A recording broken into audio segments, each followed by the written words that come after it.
This is RC. It's your girl K Marie. K Wilk. It's your boy Black. Your girl Lady. And I'm Sirr.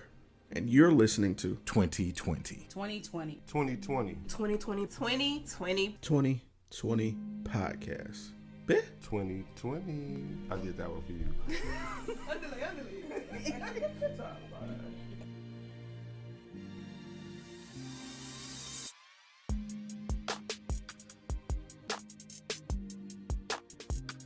Thank you for tuning in to another episode of Business Minute. Today I'm joined by, I guess, Miss Hadley. How are you doing today? Doing good, thank you. Thank you for having me. Hey, no problem. You're like the third or fourth interview I've had here in my home. Okay then. Usually we go to the park and stuff, but I felt it's getting to be spring. Yeah. You know, bugs out and everything, so. You already know it. Yep. And it's rather warm and sunny outside. Yep, so. All right, so Miss Hadley, if you could, just tell everyone what it is that you do. What's the name of your business? Well, I'm Hadley Adams, and again, thank you for having me here. And I am the owner, founder, chief candy and drink maker for Happy Hadleys Candies. But I also will be rebranding here soon and launching or separating out the juice part of my business to be the Happy Juice Factory. So yeah, got Happy Hadleys Candies and the Happy Juice Factory, but they're all my babies alongside with my son. So Okay, all right. And if you could just tell everyone what the functionality is. I know we've met at a lot of other events. The like poetry events here lately in the city. Step to the Mic events Exactly. by Black on Black Rhyme. So you can for those who haven't been, just what it is that's that you true.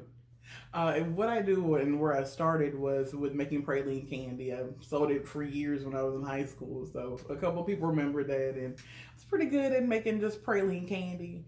And I kind of just jumped off the porch from there. So I made turtles and let's see, why am I drawing a blank on what I even make? So I make praline candy. I make turtles. I do praline brownies. I do blondie brownies. Let's see, and then I also make drinks. And there's a whole other backstory to where I got started with making drinks. And currently, the drink part of the business, I don't know if it's by virtue of a lot of people like to drink in the city or just if my drinks are just that good. But the drink business is actually growing more so than the candy business. So, but I'm grateful for both of them and their growth because I still get requests for candy and still make candy. You know, I keep my drinks on hand. So, and they're both growing. So. All right. Hey, I love it. So that brings me to my first real question of the interview. Okay. And it's one of my favorites. It's what inspired you to start your own business? All right. So I'll give you both stories. So with, remember, and it's still, everybody does it, Throwback Thursday on Facebook. Oh, yeah. So, you'll go post old pictures from like middle school or high school or, I remember it's been a couple years, maybe 3 or 4 years ago now. A friend of mine was like, you remember you used to be the candy lady in high school? You used to show up to school, you used to have biscuits, ready in the morning with juice and jelly, and then you be selling real good pralines, and you even, I also just went to the dollar store, got some packs of candy, and I was literally the candy lady. I had everything. I sold pickles. So I've always had I had one good bag that had the cooler pack in there. So get to school early in the morning, I'd have biscuits with sausage and egg or either ham and egg on them, and they'd still be hot from out the oven at the house, in the morning when I got to school. Plus your orange juice and you some jelly to go on there. Right. I'd have pralines and then, quarter candy because all the candy was cheaper back then, between 1999 and 2003 when I went to LaFleur. And but somebody brought that up and they're like, you remember you used to sell those? And so my friend is Gina Vogel, she's known in the city as the cheesecake dealer, so the cake dealer. So she was like, girl, you ought to get back to making pralines. I used to do that, but it's not something it doesn't really tie into my business. You should do that. So I was like, I ain't gonna do that. I ain't gonna do it. Nope. Well, out of necessity, we were getting ready to go on a trip that I'd invited her on, but I was running low on funds. So she was like, you know what you need to do? Go ahead and start your business now. Get your money up with it. We go on the trip. When we come back, you already got a business to come back to make some more money. Right. That's exactly how I went. Got out there, whipped up a bunch of pralines. We were going to an event, like a vending event, maybe a day or two before we had to go out of town. And I did pretty good. So I was able to go on that trip, be comfortable financially. So it was out of necessity when I actually started the business June 2018. But it's definitely grown from there, and I've been able to expand my, my offering of products. I only had pralines at first, and people got to the point where they were coming in, okay, let me get 20 pralines, give me 30 pralines. Me and my friend and my mama, we each need 30 pralines, and I'm like, okay, whoa, that's a whole lot. Right. But that's all I was making at the time, so I could keep up with demand. But yeah, it's definitely just grown from there. So got off into doing turtles, because people are like, I ain't seen nobody really doing turtles around here. I want some good turtles. You can buy them at the store, but it's different when you actually get them that are handmade and they're just good. So started making the turtles. They were good. Then I started doing, brownies. They were delicious. Then I put the pralines on top of the brownies. So it just grew from there. And now with it continues to grow from there with the candy, because I want a whole, my inspiration is Hercules Candy in New York. I don't know if you've heard of them. Yes. So I want a whole candy factory, just, me and the family, friends, just, in there just making, because I love making at this point now. I never thought I would, but I do now. But with the drinks, I'm gonna sound like an alcoholic. When I was in my 20s, we'd have all been there though. But in my 20s, we just all hit legal age. But right. I became that friend that always had the party bag in the trunk. So I had one of those old Mardi Gras, well, I won't say old because they still got them, but it was that Mardi Gras bag that zips up, that you just keep, and it's real sturdy, and it's got the handles and all that. Had one of those left over from Mardi Gras one year. Just put all my alcohol in it, put my blender in it, and anytime, me and my friends just want to get together and kick back, or, just, we were good for throwing something on the grill real quick, or cooking dinner, together, because we all lived in the same neighborhood. Hey, they already knew. Hadley's pulling up with the drinks. We just need to get some juice. Grab some, cups of ice at the corner store over at Jimmy's, because we all stayed in Birdsville. And, that was all our first apartment. We all stayed in Birdsville when the wait list opened. So, but hey, you need a drink? You had a rough day? Call Hadley. She coming with the drink, babe. We can just sit back, sip on something, relax from the day, talk about it. And there we go. So everybody always knew Hadley's gonna pull up with the alcohol. Hadley's gonna, mix up the drinks really nice when we get together. So started from there. I also used to work at a grocery store. I'm not gonna plug them because I don't care for them anymore. But hey, they did employ me when I needed employment. So I'm with it. Well, they put me in their bar area, and I was really good in the bar area. I'm a talker. If I'm talking too much, let me know, but I'm a talker, so I get along with a lot of different people, a lot of different personalities, can talk to everybody. So they didn't sell anything but just good lemonade, sweet tea, wine, and beer. And when I'm working, a couple of hours shift in the bar might sell $500 worth of alcohol, $500 worth of lemonade and tea. Somebody else over there Hadley took off today. Oh, where the bar slow, it's like $100. So, and no free refills or nothing like that. And I'm not giving out freebies because I'm scared of whoever may be watching. But the bar just always did better when I was in that area. And they even had trivia nights. But they had me host them. Oh. So where I really started with the drinks is, again, I was talking to Gina, telling her, hey, when I worked over here, I used to make this bomb lemonade and this really good sweet tea. And people would just come in looking for, like, who was in the bar? Is Hadley in the bar? They had to make the lemonade before she left last night so we could get it today. Oh, no, okay, I don't want it. She wasn't here last night. She ain't here today. I don't want it. And then when I come back to work, and I'd have to hear about it from my customers. They're like, we came in here looking for you, and we tasted the lemonade. It just wasn't your lemonade, So I've always made really good lemonade, apparently. So, hey, I'm a little black kid, grew up making Kool-Aid, so I know how to sweeten some things properly. Put something in there, you mix it up. We've all done to mix up 5 different Kool-Aids. Now you got a whole new mystery flavor, but it's delicious. Right. So yeah, I was that kid, and still am. I'm that adult now though. But I can mix up your good lemonade and make it good, and that's how it started with the drinks. I can put some things on together and put it in a pouch, and it's good, and people keep coming back for it. Wow. So that's really how I started with it. I was like, I just started selling lemonade at first. That's all I had was my Happy Juice is what I call it. The original Happy Juice. So I just had that at first. I haven't gotten off one of the sweet teas, and I'm going to eventually. Just haven't done it yet. But that started, and then I started adding more and more flavors, and every day I'm probably adding something new now. So yeah, it's really taken off from there, from the Happy Juice. That's where I started, the good old, lemonade. So that's great. Really it, yeah. With that, you keep it exciting and keep it fresh. Exactly. Your customers. You have to out here, because hey, after Mardi Gras, it seemed like, and after tax season, I hate to say tax season helped a lot of people, jump off businesses, but hey, if it works for you, right. Hey, however you got to make your money, flip your money, make it grow, make it work for you. Right. So a lot of people sell drinks and juice and all that in the city now. So you kind of have to keep growing and, offering different things, because, you could buy from 10 different people that sell the same product, but nothing's going to taste the same. Nothing's going to be the same. We're not all going to have the same drinks. We're not going to make them the same.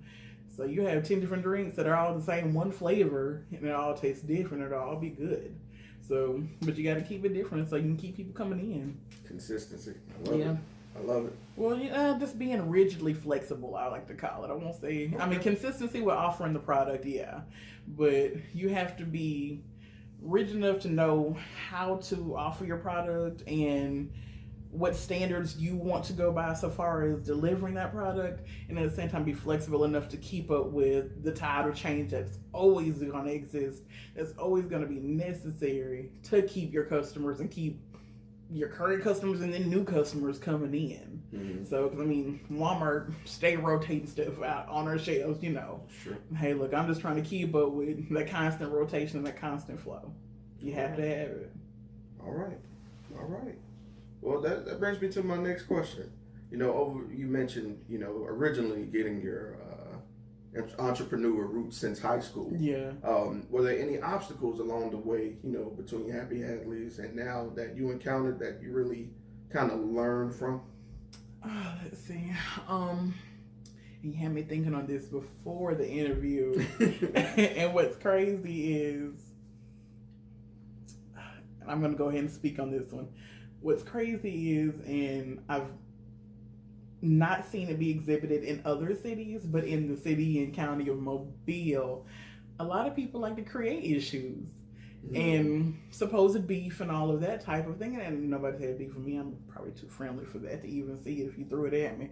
But, a lot of people will create issues per se, and I say quote unquote, because when you really think about it, if I'm in my kitchen, I'm doing my thing, and if you worry about yourself and you doing your own thing, we really have no issues. Mm-hmm. And like everybody on social media here lately has been saying, there's enough money in the city for everybody to eat. Right. And really all it takes is all of us to just work together to even see that. And we'd be all eating a bigger helping if we were to all come together and help each other out and help each other grow, because like I got my friend Gina Vogel, I'm going to keep shamelessly plugging her and her desserts, because that's my buddy. She helps me out. She's like, girl, you need to do this. Oh, I don't like that drink right there or that dessert right there. You should have done this, try this.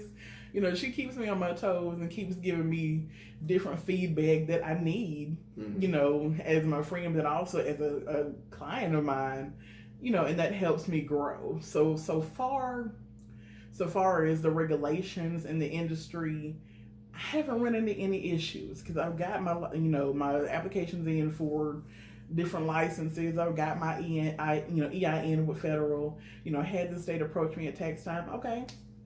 Which I need to see. Okay, fine, here we go. This is what you need. I've already got that done for y'all. So just the different supposed issues that you would think that will really be issues, like I said, so far as industry regulations, those haven't been, but just little speed bump just to hop on over, a little hurdle on the track to get over. But all the other issues, because I just get in my kitchen, I do what I love. It's almost like therapy to me when I'm getting in there and I'm mixing up drinks and I'm figuring out new recipes, and I'm taste testing and trying not to get tipsy in the kitchen because I need to know how this thing tastes before I pass it out to somebody. For me, it hasn't really been. I've been my own issue in my own head. Maybe tired. I'm just, if nobody came and bought anything today, they don't like it. And then another day it's like, oh, they bought everything. Mm-hmm. I have to go home and stay up, and I got work tomorrow, but I still gotta go pour because I know they're coming tomorrow. So it's just been the real issues that I would have thought I would have run into that would have been issues. They haven't been issues. Right. So it's I won't say it's been easy, but we're all our own worst competition. So it's very easy to get into your own head and just be like, oh, they probably don't like this, or I shouldn't be doing this, or who do I think I am? There's a million people doing this. Well, anybody told Walmart to stop selling great value products just because it's not the top shelf brand, So I'm just gonna worry about doing me, and when I run into issues as they come, just jumping over them like a hurdle on the track. You can't do nothing but go over it or knock it down and keep going. As long as you keep going out here. So I love that spirit. I really do. Thank you. All right. I try to keep that in everything I do. I really do. I won't say it's always easy, but I definitely try to keep that. Okay. Now, my next question is a little bit more personal. Mm-hmm. It's just about managing time and, figuring that balance. So how do you manage to balance work and your personal life? If I had an answer for that, I probably wouldn't have been in the parking lot like, where is this? Oh, goodness. And it's 12:59. I'm supposed to be there at 1 o'clock. I have not found the real answer to time management yet. I'm horrible at. Because I give you an example. Yesterday, I knew I had to be somewhere at 4 o'clock. Okay, probably left at 4 o'clock. And needed to be there at 4 o'clock. I knew it was going to take me 20 minutes. So I'm working on it. For me, what is working, and it's always a work in progress. Literally, the things I know I have to do in a day or in this set amount of time. If I only got 3 hours and I know I got to pour these different types of drinks, okay, well, look, you only got time to just mix up enough for like 5 of them. Or, as long as it's not something where I know I have to have a set number for a client that's already prepaid, like from just going to sell to the public. If I carve out and dedicate just 15 minutes for each task, or... Okay, I know I need to stop doing, my pouring at 3. I need to pick up, whipping pralines at 3 because it's going to take till 4 for those to cook. Mm-hmm. And, I know I have to be leaving by 4:30. So 4 to 4:30 or 4:20 is enough time to package. Then I can get in the car, load everything up within 10 minutes and be gone. So for me, setting my phone timer, not only that, setting my phone alarm clock to, signal me change tasks. And then setting that timer for how long I complete each task has been helpful to me so far. Okay. Just because, Lord knows, just tardiness and Hadley seem to be running neck and neck right now. We're just synonymous. So I'm trying to do better with my time. So just, work-life balance has been setting alarm clocks, whether I get brushing my teeth in the morning. It might be, okay, you got 2 minutes. Right. Get this done. We got to get me and the kid out the door on to school, and then I got to get on to work by 8. So just setting alarm clocks, setting timers, and then I've also at work I've got a whole like a planner book. So everything that I do throughout the day, I just constantly write it down. So like I'm not gonna write everything down while I'm at home getting ready, but once I get to work and I'm sitting there and I'm just waiting on phone calls, I'm writing it all down. So I try to journalize everything and then set my timers and alarms for signaling, get it all done in this amount of time. Mm-hmm. Okay. And it's great to recognize that, to know, when you need to capitalize on assistance, like using the clock, because I have to. And I would never be on time if I didn't use it. You and me both. And like you mentioned as well, a lot of people mention writing stuff down. I didn't know the power of writing stuff down until recently. Me neither, because I haven't always been this way, and it's been maybe 4 years I've started, was trying to, just write everything down, but definitely had a supervisor come to me. She's like, look, I'm going to get you a planner book. Everything you do, whether it's for me or somebody else in this building, write it down. And then if you need to go back, because she would always just kind of be like, okay, well, what do you have done? What are you doing? And I'd be like, okay, well, I did this. And so it wouldn't look like enough to her for the time frame that I had spent. And so she was like, okay, write it down. Because I was a project coordinator for Airbus for about 3 years.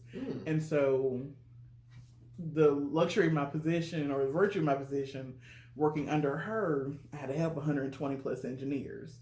So being that I'm having to stop and help you with your questions, stop and help you with your travel coordination, help you with your expense report that's all jacked up because you didn't keep all your receipts, trying to track it all down, then do tasks and reports for her, report to higher ups on other things to balance it all out and to figure out where is my time going. She said, just write it down. What time did you start? Then over here, when you finish it, just note that real quick. 3 little numbers, or might be 4 depending on the time. Just write it down. It don't take but a quick second, 10 seconds. Just write down where you started, when you finished, and you go about your day. So that's what I do. I just try to write it all down whenever I'm going. All right. So that leads me to, as far as experiences go, it leads me to my next question. Was there any one experience so far that you found to be the most memorable? Okay, so for me, there's not been any one experience that's been the most memorable, but the memorable experiences keep coming to me because I can give you an example. Just like yesterday, and I've had it happen several times.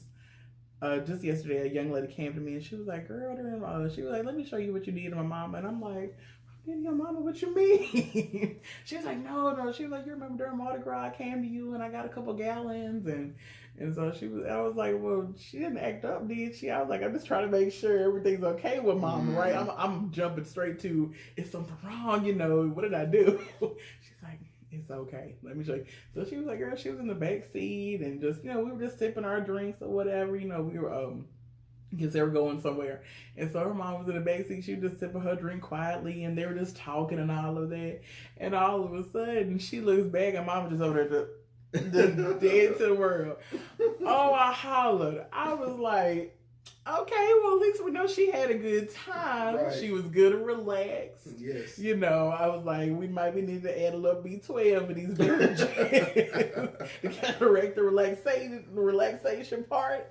But I was like, hey, I ain't mad. She might have needed that rest. And hey, I go sip on a drink and the same thing happens to me before I can finish it.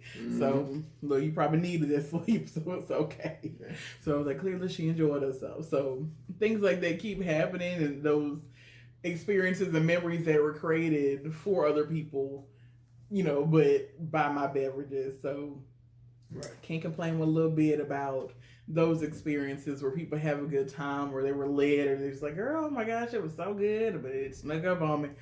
Okay, good. That's how I like my drinks. Okay. Glad you feel that way. Right. Okay. So that leads me to my next question. At any point on the flip side of that, did you feel that you wouldn't be successful? And if so, who or what changed your mind? That little voice in our head is a motherfucker, I tell you. Just excuse my language, but it is. Yeah, like I said, we are our own worst competition all the time. Absolutely right. And you'll never know what you can do till you actually go ahead and get it done. And you probably would have thought, oh, I can never do that. And then you get it done and you're like, that was it. I probably hit that last week. Like just being up, and because I've had days where I'm like, okay, last minute event came up, got to produce so much, got to go to work in the morning. I'm tired. I'm getting home late. And you always get to that point where you're just like, forget this. I'm just knock everything off the table. I'm ready to go. I'm sick of this. I'm tired. And you're like, all right, just step away from it, regroup. Like, you made it this far. You didn't think you would. I've had people come to me for years before I even started selling pralines saying, hey, what about, you still make pralines? Oh, no, I don't make those. And just write it off. And that could have been a catalyst to starting a business then, or at least to take an order and make some money, and it's like, okay, I was somewhere at some conference, probably for a business that I used to be in, because I used to be a travel agent. But one of the higher up people in the company that made all these thousands and millions of dollars, she was like, okay, never leave money on the table. Mm-hmm. So that was just always her thing, never leave money on the table. So I try not to be that person to leave money on the table. So I'm like, okay, if I give up, I'm just leaving money on the table, and it's just there for somebody else to go snatch up, even though I'm sitting at the table. Right. Or either I'm uninviting myself from my seat at the table if I'm just going to leave the money there. So, yeah, I run into that all the time, just be like, oh, I can't do this, or I don't need to be doing this. Or it's like, well, why not? You support drinks for free for your friends all the time.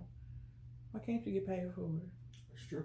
All your clients, you give people enough for drinks, they're your friend. Mm-hmm. So, or they would think of you as their friend, because people darn sure get, very comfortable with you after you provided them with a few beverages. Sure. So, yeah, let me just go ahead and do this and let my customers be a dictator of whether or not I'm actually, being successful or not. If just one person shows up today and that's the only drink I sell, then you know what, that's okay. Right. Even if nobody shows up today, but if somebody messaged me and said they were coming, or told me it was good and that they liked it, or they needed something for later, then guess what? Today was successful. Because somebody thought enough about me to say, hey, I like what you're doing. I want to patronize with you. I want to shop with you. I want to get one of your beverages. I want to get one of your turtles or your pralines, or even I get requests all the time for pralines without nuts, and I would have thought that would never be a thing, but I thought pecans just made pralines. But right. For those days, I'm just like, okay, you wouldn't keep getting requests to do this thing if you weren't doing this thing well. Right. So that to me is how you get over that little voice that just wants to tell you, oh, you can't do it, or you shouldn't be doing it, or why are you doing this, or are you tired? Just go ahead and go lay down. No, I'm sleep when I'm dead. I need some sleep now. I don't get enough of them. I'm a mama. I work full time. Got the businesses rolling, so I'm sleep deprived. But just can't listen to it. Even if somebody want to call themselves being your friend, telling you you don't need to be doing that, it's like, okay, if I'm not hurting nobody else or myself, you're really my friend. So if I'm just trying to make some money like the next person. I mean, I'm sure Sam Walton had a million people told him, okay, well, you don't need to open a store like that. We got plenty of, little grocery stores and mom and pops, and we can keep going to 15 different places and getting what we need. And he's like, it's an easier way to do that. And I guarantee you can't tell Walmart, Sam's, Target, neighborhood market, now they got grocery delivery to the house, grocery pickup. You can't tell them to stop doing what they're doing, because guess what? Every single way they're gonna make money. Right. And Target gonna pop up across the street, and Lowe's is gonna be down the street, and then here comes Home Depot, and now you got 15 different stores in the parking lot or around Walmart. But yeah, we've all got our lanes, so we could all be in the lane. Hey, as long as you doing what you're doing it well, you just keep doing what you're doing. All right. I love that. I love it. Shucks. All right. So, Miss Hadley, my next question is what I call the long-term question. Yes. What is going to be a doozy? Let's see. So, where would you like to see yourself and Happy Hadleys as a brand in 1 year, 3 years, and in 10 years? Okay. You're going to make me figure out, where I want to go. I love seeing people answer so, this question. Let's see. Where do I want to see myself and the brand, the businesses in 1 year? Man, y'all business. No, it is. Because when you vocalize stuff, you give it power. So you have to go ahead and make it happen. Yeah. But the short term is, and I really just, and I'm saying short term, but I may take longer. But somewhere between year 1 and 3. Wait, I'm inching up on year 1, or like in the next year to 3 years. I want a drink truck. All right. Nobody's doing that, I feel like. They're not. And I say it even if somebody else is doing it, hey, they got theirs, I want mine. Just like we got plenty of food trucks out here. hey, I want to be able to pull up in my little drink truck with my daiquiri machines going and with my bar on the other side or in the back, and we just open the doors and be like, hey, come on over here. You know, what would you like? You got a little display case, you know, with the drinks and the types and what a menu telling you what all's on there. You know, and then you got the daiquiris on one side. Like, I want to be able to pull up to an intersection and you literally see daiquiri machines rolling. Right. You know, I just think that would be the coolest thing. Like, be sitting at the light and somebody's like, what? Drink truck? Yeah. Pull over.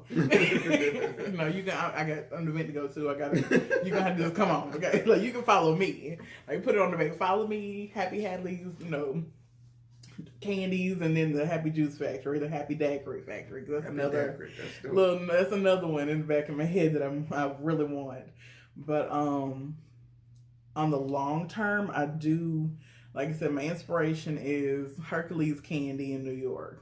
Because they're just hilarious as a family, and I don't know if it's family and friends, but whoever they got working there, they're hilarious. They do so much with, you know, they make everything in-house. It's not just an assembly line of stuff, but it's people putting their love and sweat and passion into a product and then offering that in their storefront. I remember watching their videos when they were just in their basement, you know, just makeshift figuring out how to make a funnel to drop some caramel on their turtles. It seemed like they had just started out with making the turtles and then kept on getting requests for it. And that's kind of just where everything goes. And I think they end up getting or winning a grant from FedEx, if I'm not mistaken, that helped them get the store. Wow. So, and I may be giving the story wrong, but I want to say I remember that's what happened with them. And then they went and bought it and they opened the whole, you know, big old storefront, and then they got the big commercial kitchen in the back so they can make everything. But that's where on the 5 to 10 year, that's what I want. So like 1 to 3, I want to be mobile and still have that exist even at the 10-year mark. But I want to be able to have like a candy store where you can see us in the back making candy and be in a position to help hire single moms and people that have just kind of, and I hate to call it this, like it kind of feels like the underbelly of society. People that have charges on them. So I want to be able to, in a position to help moms that have had a hard time. You know, you got a kid, you need to be able to have the flexibility to take off if you need to, but at the same time, pull them in, hire them, give them a job, let you build a skill that, hey, if you want to cut out and you want to leave, you now can take this and work somewhere else. You know, whether it's you're going to make something in somebody's kitchen over here, or if you want to start your own business, that's by all means.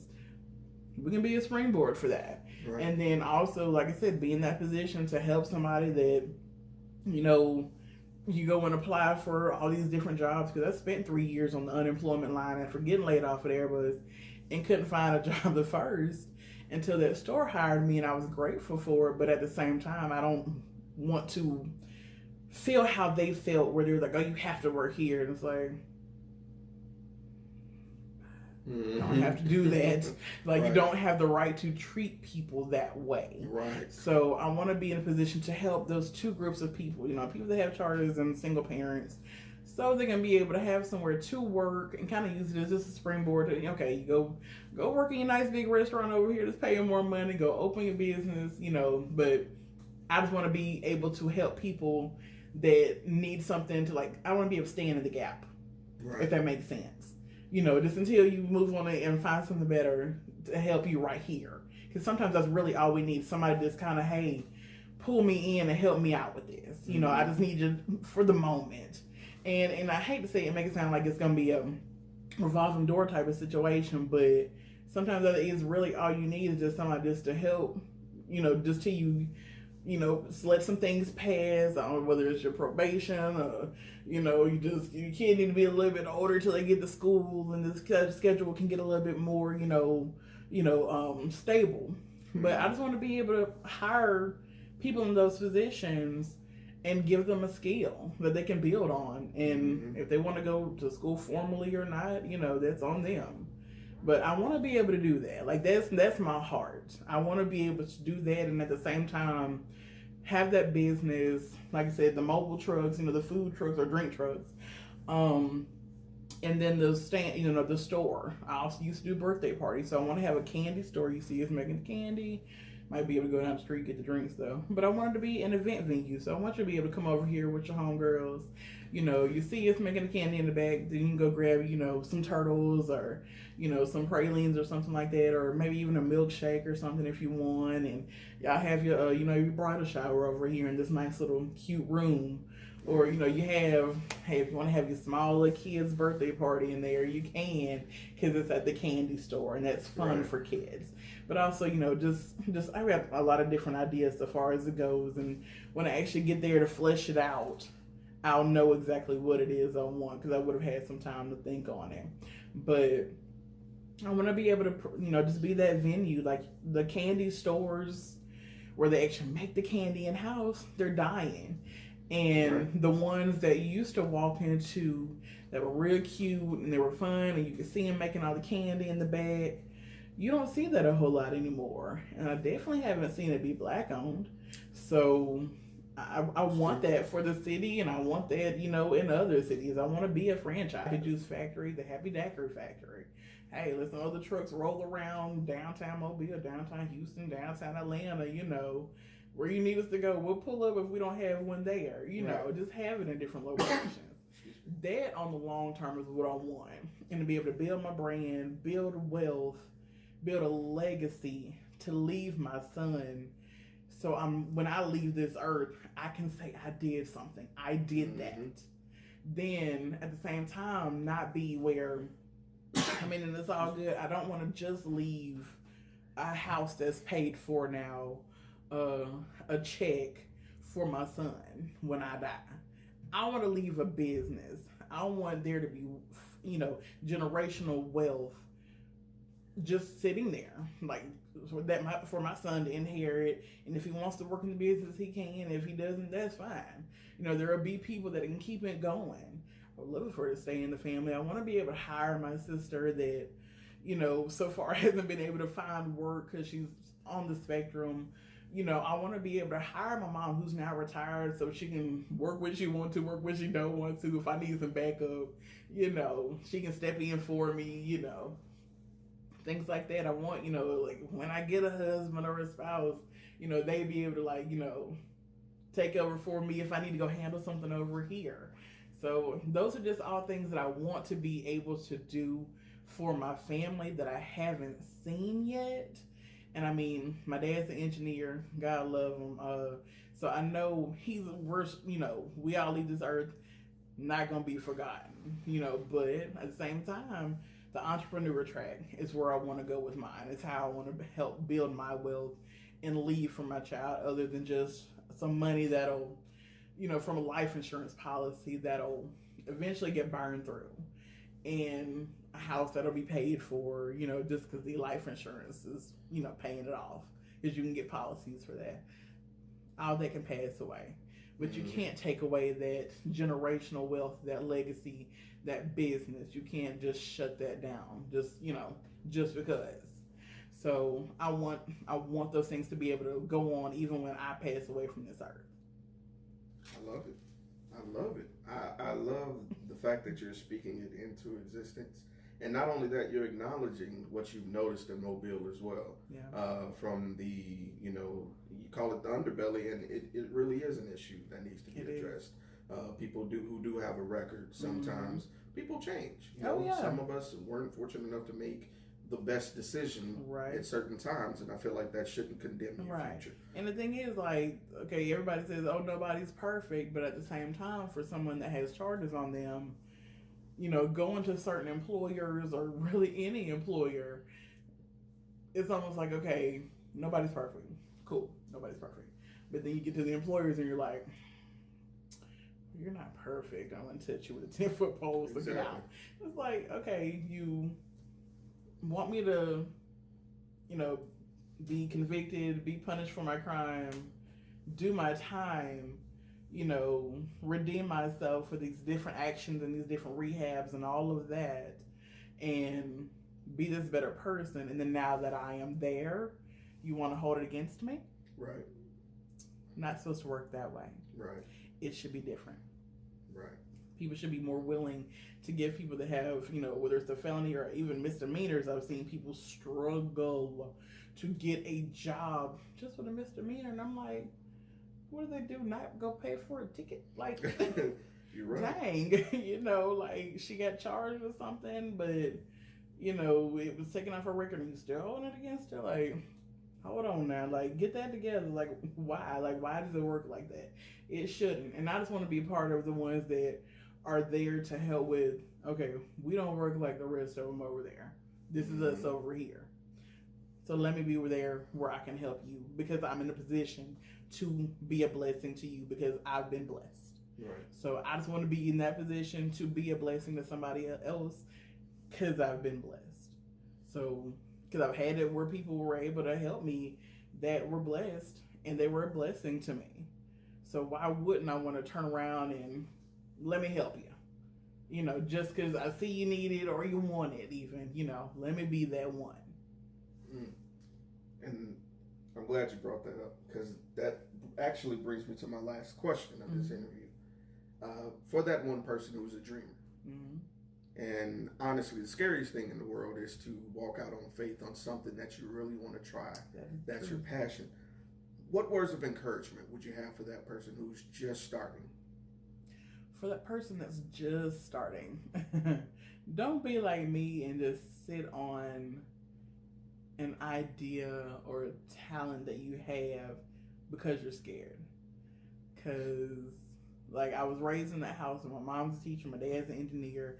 They both, probably first in their family, went to school, got the 4-year degree, got the good job, got the house with the, the fences around the backyard, but the picket fence, and, my mom was allergic to pets, so we ain't had no pets but fish, but, I had the 2 kids and all of that, and we couldn't have dogs or cats, so like I said, we had fish.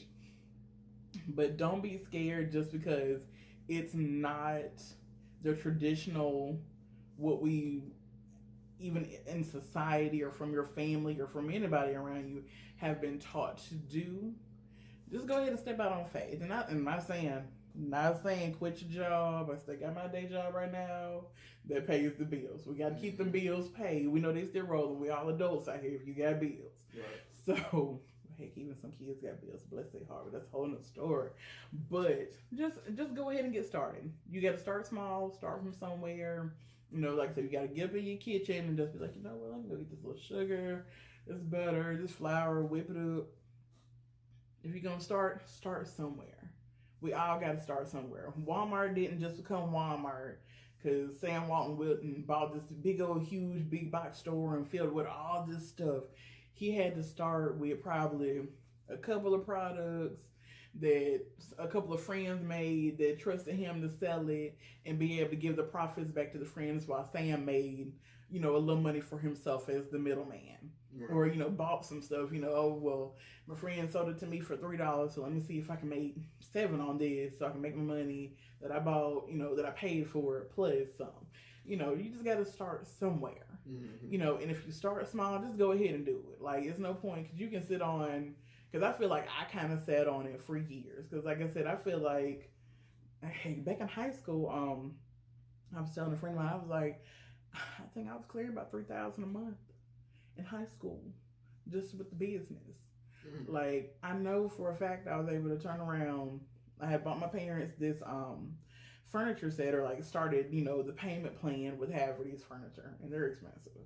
And the furniture was probably it was a wall unit bed. I remember it was a wall unit king size bed. My parents had always wanted one. So me and my mom went to Hadley's. Now it was in her name, her credit, but I was the one making the payments. And so we got it paid in about 30, 45 days. So that's why I'm like, I made $3,000 in a month.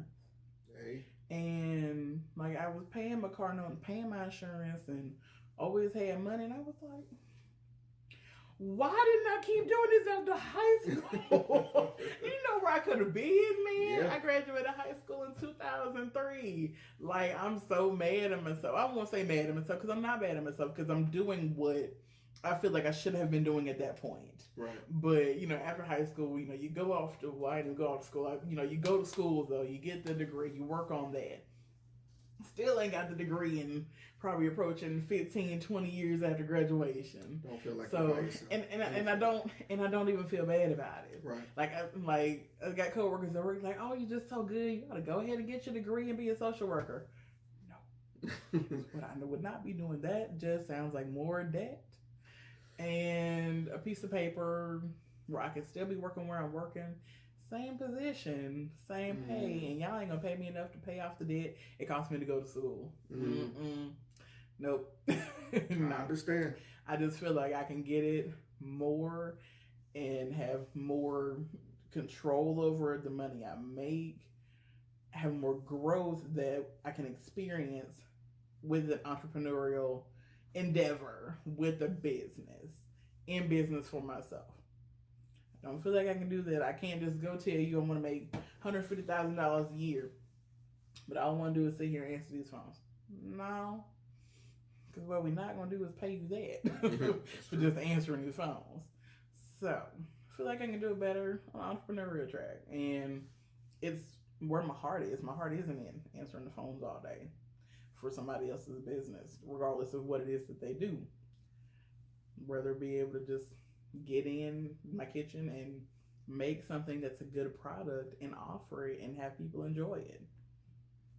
That's just so just get started somewhere. I don't care if your mom told you crazy, because she's probably gonna tell you crazy. I mean, if you black, she's probably gonna tell you crazy, unless she got a business too. That's a whole nother story. But your friends can tell you crazy, your brother, sister, daddy, they might think you crazy too. But if you don't think you crazy, even if you do think you crazy, that's okay. Because trust me, crazy people make money too. So you can just do it. Just start somewhere. Just start somewhere and then keep at it even when you get discouraged. Because we've all been there plenty of days. We've all been discouraged by going to work too, but didn't we go? Show it for your own self. I'd rather be out here showing up for myself than showing up for this business and making them all the money, and I'm still going home and struggling. They just made all the money because you went and did all the work for them. You might as well do it for yourself. I love it. You might as well. You said something there. Sure. Shoot. And again, we dedicate that to everybody that's listening, because I was that same person. This podcast thing, it was something that I always thought about doing. Yeah. And my mom was like, okay, do it. See, She was, got a good mama. There you go. She was like, why don't you just do it? Just follow your heart. Okay. And I was that was like, my mama too, because she was the one who taught me how to make pralines, and she was like, you just might as well go ahead and do it. She was like, I done forgot how to make them. I was like, how you forget? And you the one taught me. Right. Like, you gotta remember how to make them. But I was like, let me just find a good recipe. Okay. And then you get started, and then you're like, okay, wait, that was too high. They cooked too fast. That sugar ain't the best one, You learn you learn as you go. Right. You figure out real quick that a whip and wrist game need to be serious if you making pralines, So right. everybody in the city making pralines, they know about them, so they know how it goes. But just anything you making, you just trial and error. But you can't trial and error, try it out, see if people like it until you even get started. So you got to start somewhere. All right. As long as you started, all that matter. Cool. Spoke to me. All right. So, Miss Hadley, if anyone wants to get in contact with you, or just to have a conversation, or just maybe interested in your products, or just maybe want to chat a minute, how can we get in contact with you? Let's see, a couple different ways to get in contact with me. I'm on Facebook and Instagram, Happy Hadleys Candies. The business page, Happy Hadleys Candies, is on Facebook. Like I said, it's the same name for Instagram, Happy Hadleys, with the apostrophe, Candies, for both Facebook and Instagram. My personal page is going to have the business name in it as well, but it's Happy Hadleys Candies Adams. And then my phone number is 251-447-5461. I also have email. It's not going to be the fastest way to reach me. Hey, these phones act up sometimes, and I have T-Mobile, so y'all know how it is. But happyhadleyscandies@gmail.com is the email address. So as long as you know the business name, you can find me. All right. And on this this video. If you're watching this on YouTube, I'll include this in the description. If you're listening to it, I'll include it on the description there as well. Miss Hadley, thank you for taking time out your day It was to absolutely find my my apartment pleasure. and come do this interview with me. Look, thank you so much for inviting me, and it was my pleasure, even though I was just here by the skin of my teeth, but I found you though. That's all that matters. And I was on time. Yes. So, Yes. yeah, right there, but I made it. So I'm just grateful for that. But thank you for having me. I really appreciate it. No problem. And if you're out there and you want to be a part of a Business Minute, please, you already know, contact us either by email at 2020datingpodcast@gmail.com or find us on Facebook at, the little @ symbol at 2020podcast. And we're there. And this is Sirr. We're out.